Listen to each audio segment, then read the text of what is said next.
সকাল সকাল আমাকে ঘুম থেকে টেনে তুলে দিয়ে বলা হচ্ছে যে তোর জন্য একটা পার্সেল এসেছে। What? তখন আমি ভাবছি এত সকাল সকাল পার্সেল কোথা থেকে এলো। তখন দেখি এ তো পার্সেল নয়, এ তো বিরাট পার্সেল এক। তখন আমি বিছানার মধ্যে দেখি কি এটা আবার কি এত বড়, এটা আবার কি জিনিস।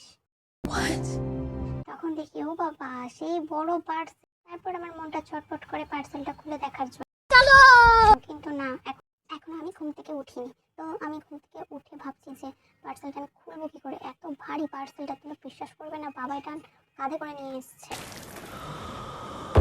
পার্সেলটার খোলার ভিডিও খুব তাড়াতাড়ি চলে আসবে।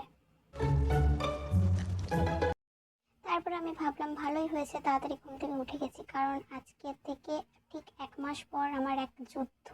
তো সেই যুদ্ধের প্রস্তুতি নিতে আমি চলে গেছিলাম রিহার্সালে। তো আর আজ রিহার্সালের প্রথম দিন ছিল। রিহার্সালে যাওয়ার ভিডিওটা করা হয়নি, কেননা খুব হয়ে গিয়েছিল। তারপর রিহার্সাল কমপ্লিট করে আমি একটু হাওয়া খেয়ে নিচ্ছিলাম। তো ভালোই মেক করেছিল, তো আমি ভাবলাম তাতে বাড়ি চলে যাই, না হলে বাড়ি যেতে পারবো না। তো আজকের ভিডিও এই পর্যন্তই। দেখা হচ্ছে নেক্সট ভিডিও।